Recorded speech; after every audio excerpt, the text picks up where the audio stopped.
Tipping the scales at 237 pounds and trapped in a verbally abusive relationship, Haley decided she was done with all things unhealthy. She dropped her abusive ex and nearly 100 pounds with diet and exercise. We celebrated her success last season and surprised her with the final step in her weight loss journey.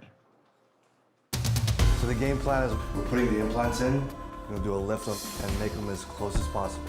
In Haley's case, she lost a little over 90 pounds. She lost all the fat, but the skin will never go away.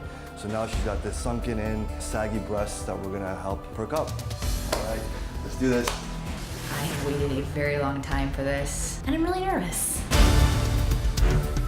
Sweet dreams. Whenever we do a lift, we use this thing called a cookie cutter, which gives us an exact measurement of what size we're gonna make the areola. Now that I've marked it, I'm using a scalpel to make an incision around the areola. So once I divide all this, create a pocket underneath the submuscular plane, or underneath the muscle, so to speak, then we're gonna put the implant in through this incision.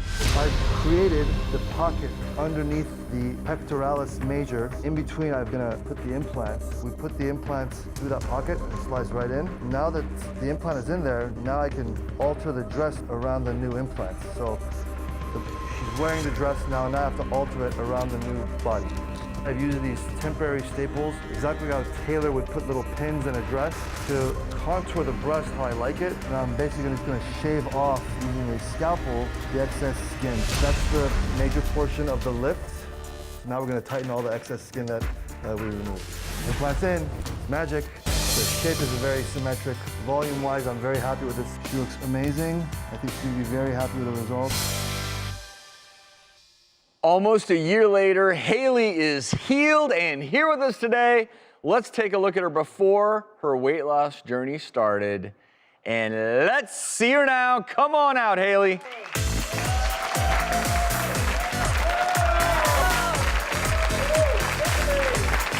Great. You look amazing. Wow. W-O-W, you look phenomenal. Thank you. You are allowed to clap for yourself Okay. because this has been a heck of a journey for you. And here you sit today. You can't fake that smile. No. Your story, it's so much more than physical. There's been such an emotional part of this for you too. Yeah, I'd say most of it was just emotional.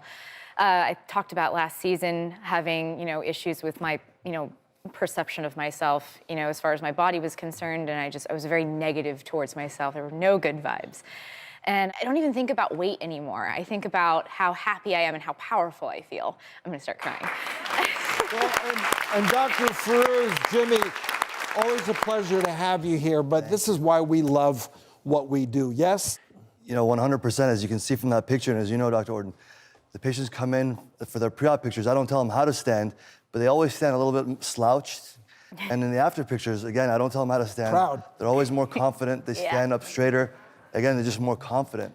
And Dr. Firouz, not all breast lifts are the same. Tell us what you did in this particular case. So, after significant weight loss or breastfeeding, the breast tends to sag, and you can do a breast lift if the patient is happy with their size. Just do a lift without an implant. But in her case, she wanted more volume, more cleavage, more fullness up top. So not only did we do a lift, we also added the implant to add more volume for her. And one of the things I gave an analogy of is altering a dress or a suit, for example. You don't know exactly what you're gonna do until you try on that dress or the suit for the tailor. So in her case, I put in the implant and then I alter the skin or the dress around the new implant. So depending on what she needs, I really tailor tack it or determine in the OR how much skin I need to remove to give her that ultimate or ideal shape and contour to her breast. Well, with that tape measure around your neck, you did look like a tailor. That's exactly right.